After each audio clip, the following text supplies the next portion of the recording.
Yuki Tsunoda recently got behind the virtual wheel of the RB21 in the simulator, and his impressions will surely delight Red Bull enthusiasts. The Japanese racer appears to have mastered the front end of the car, a feature that Verstappen prefers to have pushed to its limits, and where all the past Red Bull drivers struggle to get along with.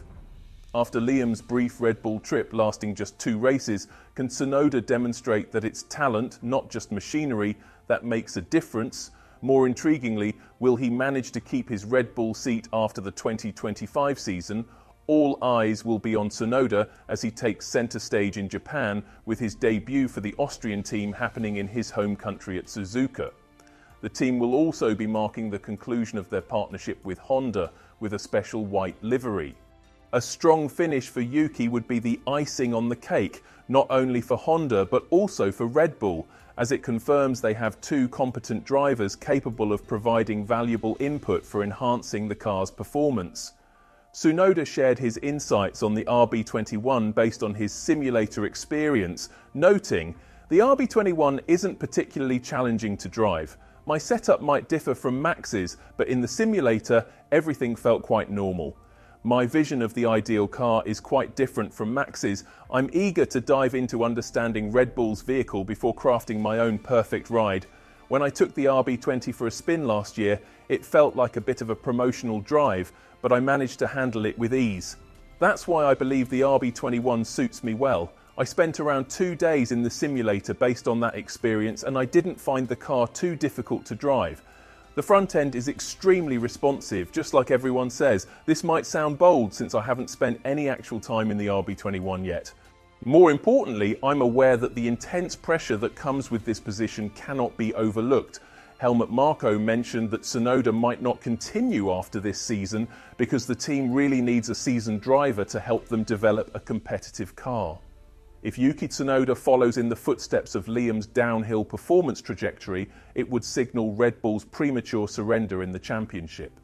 To prevent this scenario, Helmut Marko has mentioned that Tsunoda's car setup won't mirror Max's aggressive style. Instead, they're contemplating a more manageable and less aggressive configuration for the second car.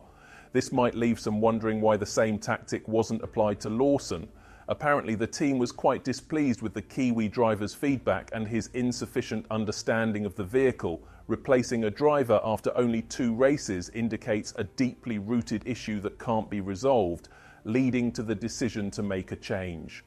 However, what's certain is that Tsunoda is not short on motivation. The Japanese racer is determined to perform at his best to secure his position at Red Bull. Realistically speaking, he's in a challenging situation, considering that ever since Ricciardo, no one has managed to hold on to this seat for long, with even Lawson setting a new team record for races driven. In 2006, Dornbos set the previous record, achieved by Robert, who competed in 3 races that season. Now, in his 5th year in the sport, Tsunoda has been garnering a lot of praise from Marko for his performance in recent races. If it weren't for his team's poor strategy, Yuki could have scored plenty of points and elevated VCARB to the forefront of the midfield.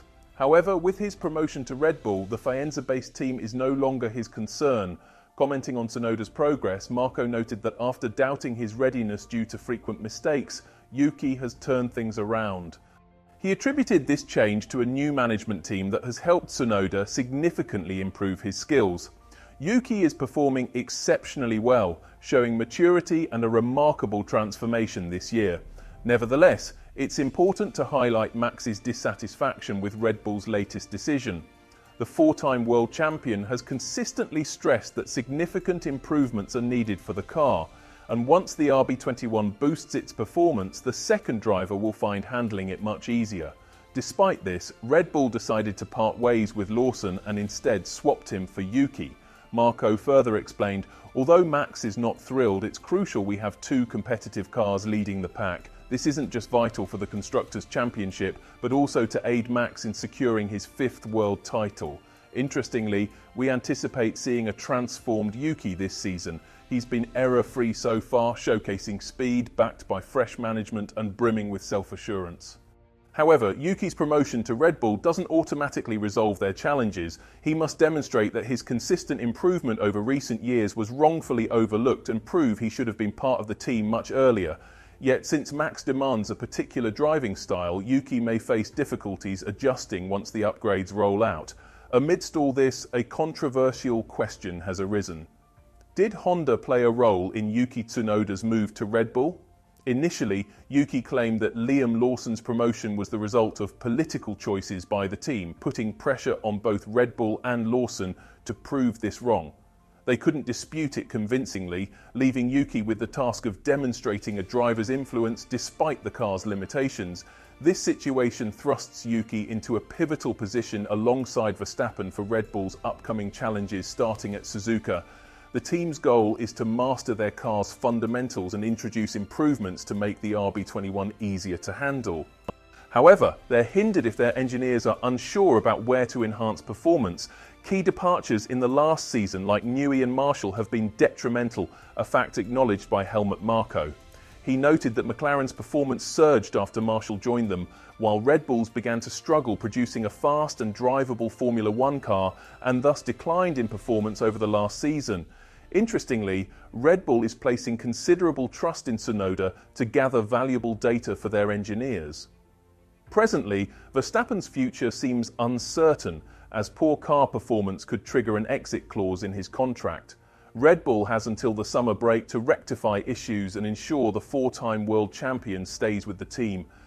Building on his earlier remarks, Marko emphasized the importance of updates for Max to be able to claim his fifth world championship, bringing him one step closer to the 7 titles achieved by Michael Schumacher and Lewis Hamilton. This is our primary objective, and the entire team is diligently focused on it. Naturally, top drivers have exit clauses if things don't go well and the team loses performance, but each situation is unique. At present, this isn't a concern. We expect clarity on Max's future by the summer break. However, let's remember that we're closely trailing the leader by just 8 points, with plenty of time before the break. If Verstappen decides to leave, it would also be a compelling reason for my own departure. Considering all of this, do you anticipate significant advancements for Red Bull with Tsunoda as the second driver? Moreover, what are your predictions for the outcome of Yuki's term with the team? Thank you for watching. If you liked the video, subscribe to the channel and leave a comment below. See you in the next video.